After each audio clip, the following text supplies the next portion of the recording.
विराट कोहली आणि रोहित शर्मा पुन्हा कधी मैदानात उतरणार? आशिया चषकानंतर भारतात संघात दमदार पुनरागमन. तर विराट कोहली आणि रोहित शर्मा आता भारतासाठी कधी क्रिकेट खेळणार याची चाहते आता आतुरतेने वाट पाहत आहेत. तर ते दोघे कधी मैदानात उतरणार हे आपण या व्हिडिओमध्ये जाणून घेणार आहोत. तर मित्रांनो, मी आहे सोमनाथ सरगर, आपण पाहत आहात क्रिकेट मराठी. तर मित्रांनो, विराट कोहली आणि रोहित शर्मा या दोघांनी कसोटी आणि T20 क्रिकेटमधून निवृत्ती जाहीर केलेली आहे. हे दोघे फक्त आता वन डे खेळताना आपल्याला दिसणार आहेत. आशिया कप हा T20 फॉर्मॅटमध्ये होता, त्यामुळे हे दोघे आशिया कपमध्ये खेळू शकले नाहीत, तर ते फक्त वन डे क्रिकेट खेळणार आहेत. तर भारतात आशिया कप संपल्यानंतर 2 कसोटी सामन्यांची मालिका सध्या सुरू आहे. आता वेस्ट इंडिज विरुद्ध ही मालिका सुरू आहे. हा वेस्ट इंडिजची मालिका संपल्यानंतर भारताची टीम ऑस्ट्रेलिया दौऱ्यावरती जाणार आहेत.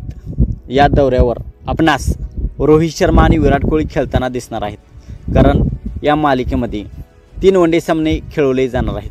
3 वन डे सामने आणि त्यानंतर 5 T20 सामने खेळवले जाणार आहेत. तर 3 वन डे सामने खेळण्यासाठी रोहित शर्मा आणि विराट कोहली भारतीय टीममध्ये परत येणार आहेत. तर 19 ऑक्टोबर ते 8 नोव्हेंबर या दरम्यान ही मालिका होणार आहे. तर यामध्ये 19 ऑक्टोबरला रोहित शर्मा आणि विराट कोहली आपल्याला खेळताना दिसणार आहेत. तर आपण पाहूया भारताचे वन डे सामन्याच्या मालिकेचे वेळापत्रक. तर पहिला वन डे सामना 19 ऑक्टोबर रोजी होणार आहे. तर दुसरा वन डे सामना 23 ऑक्टोबर रोजी. तिसरा वन डे सामना 25 ऑक्टोबर रोजी होणार आहे.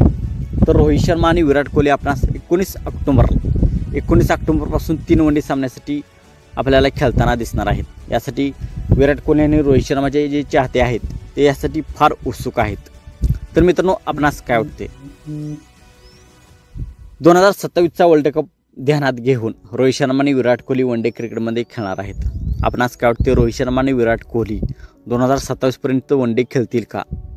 आणि ऑस्ट्रेलियाचा पराभव ऑस्ट्रेलियामध्ये जाऊन भारताची टीम करेल का? आपणास काय वाटते? आपण कमेंट सेक्शनमध्ये सांगा. आणि मित्रांनो, आपण चॅनलवरती नवीन असाल तर आमचा यूट्यूब चॅनल सबस्क्राईब करा.